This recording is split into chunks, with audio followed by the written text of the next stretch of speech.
The local government elections are just a few months away, so the focus now will soon be on service delivery and the performance of local government. Now, this comes as many have been unable to deliver for years and have been plagued by mismanagement and corruption. The 2019 Good Governance Index found that 15 well-run municipalities were actually under the control of the DA.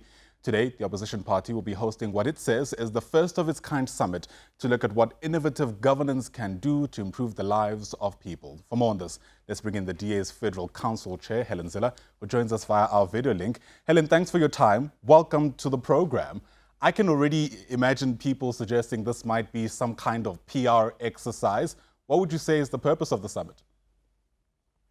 Well, we're certainly not going to wink in the dark. We like to share with South Africa what is going right in South Africa because we believe in South Africa. And everything that goes right under DA governance is something that we can share with South Africa because everybody by voter choice can have the same kind of good and stable governance that looks at the voters first and doesn't steal money. And that makes a big difference to people's lives. But today's summit is the Innovation Summit, where we don't only look at the basics. We look at how the DA is creating a new book, as it were, of going beyond the box that we are painted into in a way by very stringent rules and laws, and which we stick to, which is why we get clean audits, but also how we innovate within that regime, as it were, and do some quite extraordinary new things. And we think it's very important to share that with South Africa as well, because these are learnings we want to share. We want everybody to be able to benefit from them. Right. The DA, like every party literally in this country, obviously doesn't have the smoothest track record insofar as turbulence is concerned. What questions are you going to be asking yourselves in the summit? Well, this is a specific summit to look at where we have innovated in government. Now, innovation and government are often seen as a bit of an oxymoron or contradiction in terms. Governments don't innovate. And it's hard to innovate in government, I'll give you that. I was the head of a government for various terms, both in the city and in the province. But we've done enormous innovation around COVID in very difficult circumstances, which is why where the DA governs, we have managed this crisis very well indeed. We've had tremendous innovation in technology. That's why, for example, Cape Town was named as one of the world's leading cities for distance working and distance learning. So it's a really very, very good environment in which to be for that purpose. For working from a distance, Cape Town is right up there with the best of cities in the world. Then we've got technology and economic growth. Many projects there that are completely new to South Africa that we'd like to share with South Africa. And water resilience, of course, that's important. That's going to be a major crisis going forward, water resilience. We beat day zero, but together, obviously, with the very hard work of the residents of the city of Cape Town. But we had many, many learnings on that, and we are applying those learnings. And we'd like to share them with South Africa. Basically, that is what today's Innovation Summit is about. Right. How are you defining good governance, Helen? Some people are looking at, for instance, places like Cape Town, and what immediately stands out, and again, granted, not unique to Cape Town, but what immediately stands out is the stark inequality that still exists there. So give us the framework you're working with when you speak about good governance. Well, good governance means doing what governments are supposed to do. Now, Cape Town has had a tremendous demographic growth as people have come to Cape Town looking for work. And that immediately tells you, because Cape Town's unemployment is significantly lower than other cities, people come to look for work from other parts of Southern Africa because they're desperately poor and need a job. They first got to find a job. Most of those people, when they come to Cape Town, within a reasonable period of time, get access to clean running water, electricity provision, transport, refuse removal, street cleaning, and all of those things. Now, it doesn't instantly make people move into the middle class, but governments don't create jobs. Governments deliver those basic services that give entrepreneurs and people with capital and skills the confidence to invest, the private sector creates jobs. So you'll find that in Cape Town, more people have access to basic services than in any other city.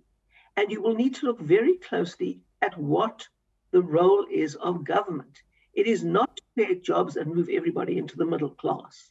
It is to deliver the services that are its constitutional mandate, that enable people to improve their own lives and to attract investment and growth. Right. And how do you think the city is faring with ensuring that the people who are looking for better economic prospects in places like Cape Town are able to find homes? Because again, we know a huge contentious issue has been around how the city has managed the state of homelessness in our country. Indeed. Well, you won't get any government anywhere in the world that provides a free house to everybody. Not one. South Africa's housing policy is amongst the most generous in the world.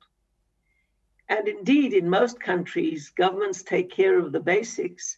And because they have a very large ratio of taxpayers to the indigent, they can afford, for example, to build social housing at a very rapid rate, but people pay rentals for that social housing.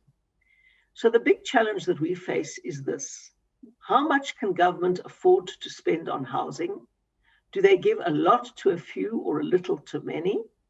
And when you've got a ratio of about 7 million provisional taxpayers versus about 17 million grant recipients, you've got to work with your money very carefully.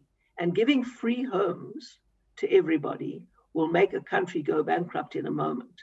Now, South Africa is already bankrupt. And I'm afraid that the theft and looting at central government level has meant that we can't even afford in South Africa the packages that the government originally promised, because the economy is tanking, largely because of bad governance by the national government and looting and theft. And that is why this whole country is not going to be able to afford the reasonably generous packages of social grants and housing and other things that used to be afforded off the back of 7 million taxpayers. Well, I'm not sure if South Africa is the only country that gives away free homes. I mean, a quick Google search now has revealed a whole host of countries, including Colombia. Now, obviously, I'm not quite sure where they're getting the facts. Perhaps you might be able to share with us on what basis you made that statement as you answer my next question. The public has responded quite passionately to views you took around the pandemic at the early stages of COVID-19. And I'm paraphrasing here, but it appeared the sentiment you shared at the time is that we need to allow COVID-19 to run its course so that there's herd immunity and hopefully, I presume, we'll get past the pandemic. We've obviously seen that that doesn't work. Has your position changed on this matter? Well, let me first go down to the free housing. Many countries offer housing for the indigent, but when you look at the ratio of taxpayers to the indigent, you will see that it is affordable. No country in the world offers the vast commitment that South Africa does to housing the indigent on such a small tax base. And that is the critical point. You've got to do what you can do within the resources you've got. And when you've got a kleptocratic government that is stealing so many of the resources and not delivering with the money that was meant for delivery, you're in even worse position. So that is to answer your first question.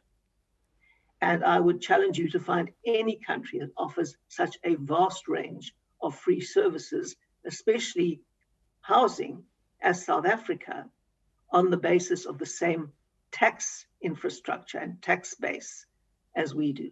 So that is a critical question, and we've got to look at it seriously. Secondly, herd immunity or public immunity is the only way that you stop a virus. Now, you can either do that through a vaccine, or you do it through enough people getting the disease. Those are the only two ways. And they both boil down to exactly the same thing, which is herd immunity. So I was 100% right to say that herd immunity is the only way we're going to stop COVID. Now, it's a tragedy that South Africa only woke up so late to order the vaccine so late, and that a tiny fraction of our population is going to get the vaccine. Most of the vaccines are coming in late this year or early next year.